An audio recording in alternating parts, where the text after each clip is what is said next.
నమస్కారం అండి. నా పేరు డాక్టర్ సువర్చల. జీవా ఫర్టిలిటీ సెంటర్స్లో సైంటిఫిక్ డైరెక్టర్ని. ఎన్నో వీడియోస్ చేసాం. ఐవీఎఫ్ ఏంటి, అసలు ఎందుకు భయపడకూడదు, చాలా సింపుల్ ప్రొసీజర్ అని. అయినా కానీ చాలా మంది కమెంట్స్లో అడుగుతున్నారు ఐవీఎఫ్ గురించి వివరంగా చెప్పండి. సో ఐవీఎఫ్ గురించి తెలుసుకుందాం. ఐవీఎఫ్ ప్రొసీజర్ గురించి తెలుసుకునే ముందు అసలు ఐవీఎఫ్ అంటే ఏంటి? ఇన్ విట్రో ఫర్టిలైజేషన్ అంటే ఫలదీకరణం ఒక గ్లాస్ పాత్రలో అయ్యేది, గ్లాస్ ప్రొడక్ట్స్ లో అయ్యేది. గ్లాస్ ముందు వాడేవాళ్ళు, ఇప్పుడు ప్లాస్టిక్ వాడతారు. ఈ ప్లాస్టిక్ చాలా హై క్వాలిటీ స్టెరైల్ బీపీఏలు, ఈ టాక్సిక్ ప్రొడక్ట్స్ ఉంటే వాటితో చెయ్యరు.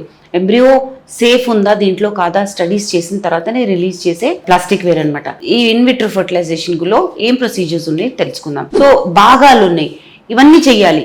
వీటన్నిటితో సక్సెస్ రేట్ మీద ఎఫెక్ట్ ఉంటుందన్నమాట. ఈ ప్రొసీజర్ ద్వారా తయారయ్యే ఎంబ్రియోస్ గర్భంలో వేసినప్పుడు సక్సెస్ రేట్ ఉంటుంది. మీకు చుట్టుపక్కల చాలా మంది పిల్లలు ఉంటారు ఐవీఎఫ్ ద్వారా పుట్టినోళ్ళు, మీకు అసలు తేడానే తెలియదు. చాలా మంది అడుగుతారు ఏమైనా తేడా ఉంటుందా, వాళ్ళలో ఏమైనా మైల్ స్టోన్స్ సరిగా ఉండవా? అసలు ఏం ప్రాబ్లం ఉండదండి. World wide millions of children పుట్టారు ఈ ప్రొసీజర్తో.